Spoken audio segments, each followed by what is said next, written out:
My name is Ethan Brooks. I'm 52 years old, and for more than 2 decades, I've worked as a commercial real estate broker in Phoenix, Arizona. It's not glamorous work, but it's honest. I've closed deals on everything: strip malls, office buildings, warehouses. I've shaken hands with developers, investors, and small business owners just trying to survive. Every dollar I earned went toward building something I thought was unshakable: a stable home for my wife and our 2 kids. Grace and I got married in our late 20s.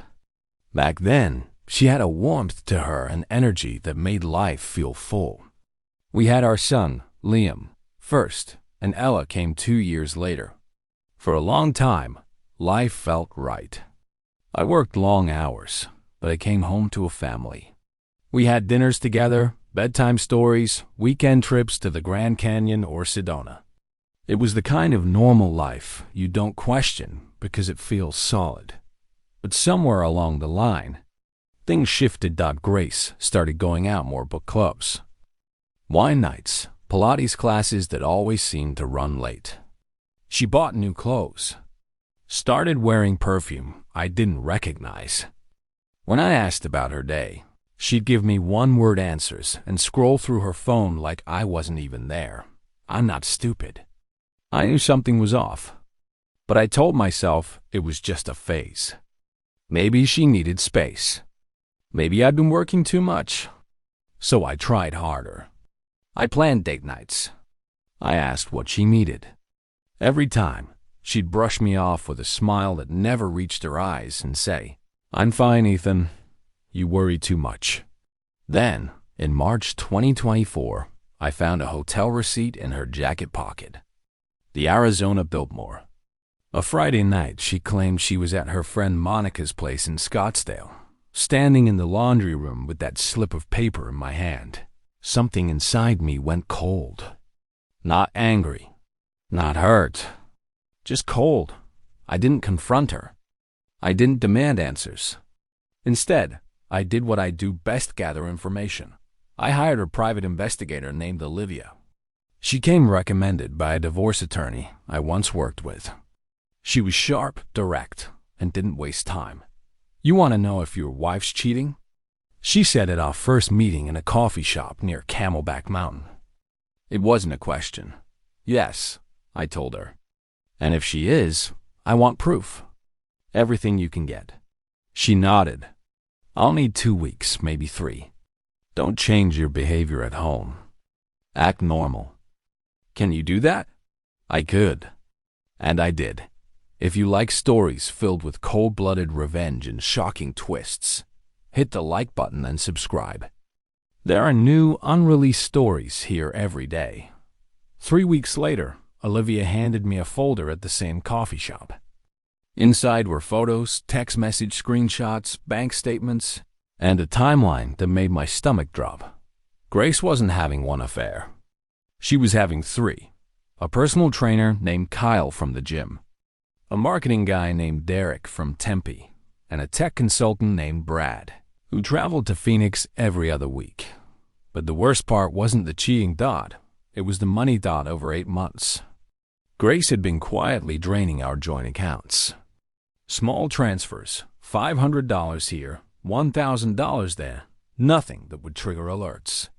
In total, she'd moved more than $200,000 into accounts under her mother's name, Janet, my mother-in-law.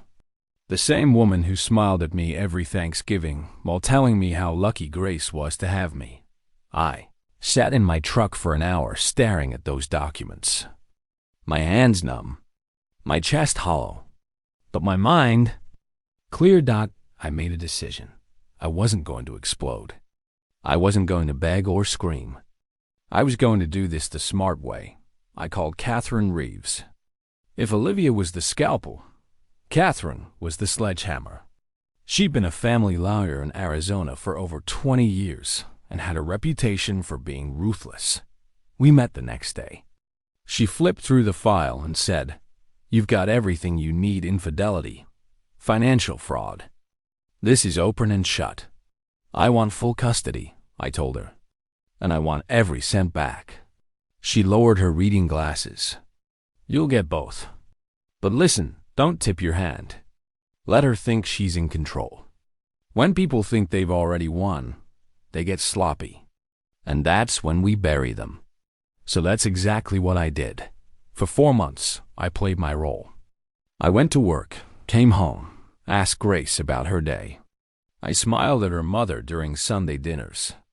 I coached Liam's little league team, helped Ella with homework, tucked them in at night. And all the while, I was quietly building a case that would leave Grace with nothing. The hardest part wasn't pretending. It was watching my kids suffer. Liam started asking why Mommy was always on her phone. Ella stopped asking her to read bedtime stories because Mommy's busy. I knew when the truth finally came out, they'd be caught in the middle. That's the only reason I stayed, so I could make sure they ended up with me. In July 2024, Grace suggested a family trip. Before summer ends, she said. Maybe Charleston. I agreed. I even acted excited. But I knew exactly what she was doing. Setting the stage. We flew to Charleston in mid-August. Grace had booked a charming old rental house in the historic district. Her parents drove down from Charlotte the next day. Walter, retired accountant, khaki shorts, calculator in the glove compartment. Janet, all sweet tea and fake smiles. The first few days were fine tourist spots, good food, family photos. Grace played the perfect wife. She held my hand, laughed at my jokes. If I didn't know better, I might have believed her. But I did know better. And every smile felt like a countdown. On our last night, Grace booked a table at Magnolia's. Let's make it special, she said. We met her parents there at 7 p.m. Dinner started normally. Crab soup, fried green tomatoes, small talk. The kids were coloring the little shrimp boats on the placemats. Then, right after the main course arrived, Grace set her fork down. I have something I need to say, she announced. The table fell silent. Ethan, she said, too calmly, I've met someone else. Someone who makes me happy. I think it's time we end this marriage. It's over. Liam's face crumpled. Ella looked lost. Janet reached for Grace's hand. Walter froze mid-bite. Grace stared at me, waiting for me to break, yell, beg, fall apart. Instead, I reached into my blazer and pulled out a manila envelope. I slid it across the table. You should open that, I said. She frowned. What is this? Open it? She tore it open. Read the first page. The second. Her face drained of color. Her hands trembled. What is this? She whispered. Divorce papers, I said calmly. Filed 4 days ago. With evidence of all 3 of your affairs. Kyle Martinez, Derek Sullivan, and Brad Kemp. Photos, texts, hotel receipts. All of it. Walter leaned in. Ethan, what is this? I didn't look away from Grace. Page 6. She flipped to it and froze. Those are the records of every transfer you made from our joint accounts over the last 8 months, I said. $214,000 moved to accounts under your mother's name. That's financial fraud, Grace, Janet gasped. What? I don't know anything about... You do, I said, finally looking at her. Your signature is on the account paperwork. Olivia pulled it from the bank. You opened those accounts with Grace in March. Walter grabbed the papers. As a former accountant, he understood instantly what it meant. His face turned purple. Grace, he said slowly, tell me this isn't real. She said nothing. I leaned back and took a sip of bourbon. This morning, I said, my attorney filed an emergency motion to freeze all joint accounts. As of 9 a.m., Grace, you have access to nothing. Not checking, not savings, not investments. You can't do that, Grace whispered. I already did. And I've also filed for full custody of Liam and Ella.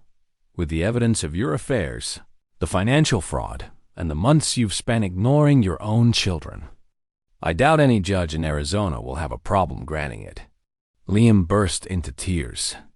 Ella looked terrified. My heart broke for them, but Grace chose this moment. She wanted to humiliate me in front of her parents, and in front of our kids. She just didn't realize I was 3 moves ahead. She wanted to feel powerful. So I let her have exactly what she asked for. Walter stood so fast his chair scraped across the floor. "We're leaving." "Sit down, Walter," I said firmly. He did, not because I told him to, but because he knew more was coming. I turned to Grace. "You tried to take everything from me. The money I earned, the house I bought, the kids I raised. You really thought you could walk away with half of everything and start a fresh life with one of your boyfriends, while I picked up the pieces. But you made a mistake, Grace. You underestimated me." Her eyes filled with tears, but I felt nothing, not pity, not anger. Just a cold, steady sense of control. "I gave you 23 years of my life," I said quietly. "I worked 60-hour weeks so you could stay home with the kids. I paid for this house, this trip, your car, your clothes, everything. And you repaid me by lying, cheating, and stealing. So now you're gonna deal with the consequences." The waiter approached cautiously, sensing the tension. "Everything all right here, folks?" "We're fine," I said without looking at him. "Just bring the check." Grace finally spoke. "Ethan, please. We can talk about this. We can work something out." "No," I said simply. "We can't." Walter folded the documents on the table as if they were contaminated. He looked at his daughter with an expression somewhere between disappointment and disgust. "You did this?" he asked. Grace said nothing. Janet tried again. "Ethan, surely your daughter committed fraud, Janet, and you helped her. If you want to avoid criminal charges, cooperate with my attorney and return every cent. Otherwise, the district attorney gets everything I have." I placed $300 on the table, enough to cover the meal and a generous tip for the poor waiter stuck in the middle of this. "Come on." "Kids," I said gently. Liam and Ella slipped from their seats without a word. I walked out without looking back. Behind me, I heard Grace sobbing and Janet whispering frantically to her, but I was done. The bomb had been dropped. All that remained was the fallout. We flew back to Phoenix the next morning. Grace and her parents took a later flight. I didn't ask when. I didn't care. At home, I made mac and cheese for the kids, put on cartoons, and told them we'd talk when they were ready. That night, Ella crawled into my bed and cried herself to sleep. Liam stayed in his room with the door shut. It broke me to see them hurting, but protecting them meant finishing what I'd started. The next week was a blur of legal motions. Catherine filed for an emergency custody hearing, and within 72 hours, the judge granted it. With Grace's affairs, financial misconduct, and her public declaration that she was leaving the marriage in front of the kids, the court had no issue awarding me temporary full custody. Grace got supervised visits every other weekend. She fought it, of course. Her attorney, some strip mall lawyer named Mitchell Bradshaw, argued that I was controlling and had fabricated evidence. Catherine crushed every motion. The bank statements were real, the photos were time-stamped, and the text messages had been backed up directly from Grace's phone. Thanks to Olivia, who quietly created a digital copy during one of Grace's wine nights. By late September 2024. Grace had moved into a tiny apartment in Tempe, living off whatever her mother could spare, though Janet herself was facing charges. Walter cut both of them off financially. 2 days after we returned from Charleston, he called.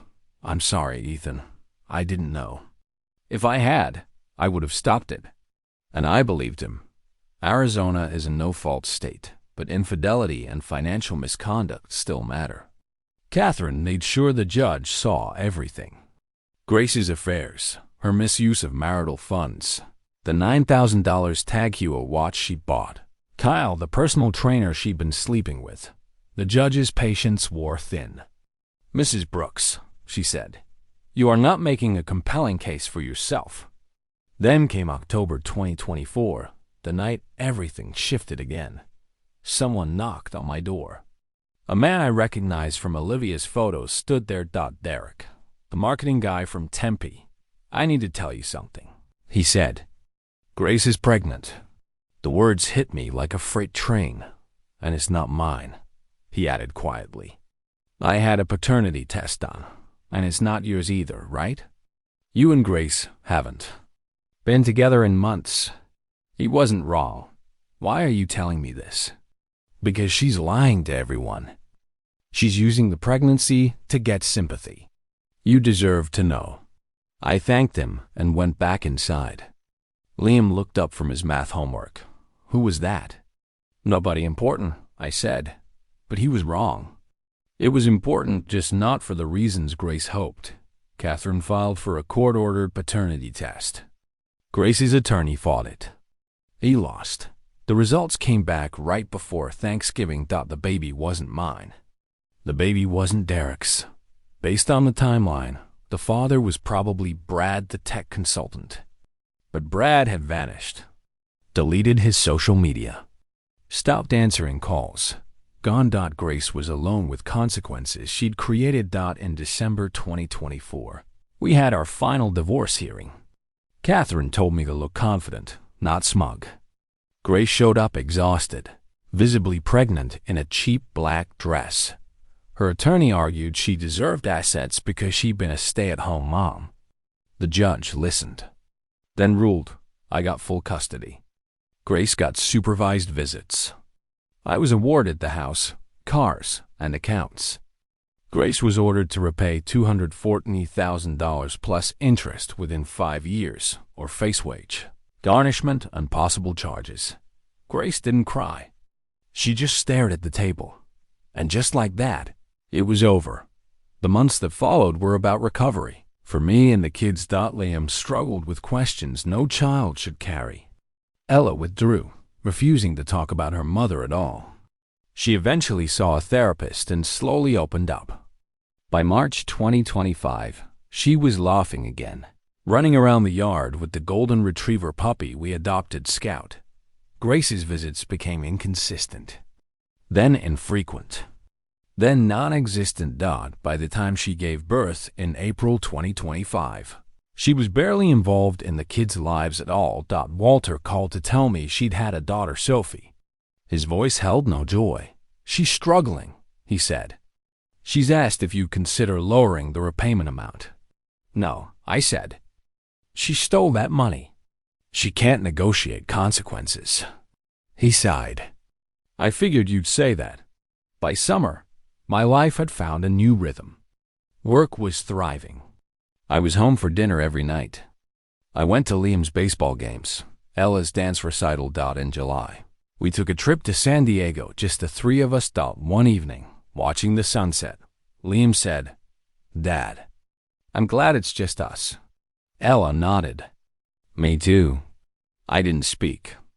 I just held them close and watched the sky turn orange. Word got around. Kyle moved to California. Derek got engaged. Brad disappeared to Austin. Grace was struggling in retail management, raising Sophie alone in a cramped apartment and making minimum payments on the money she owed. I didn't feel triumphant. I didn't need to. Her consequences spoke for themselves.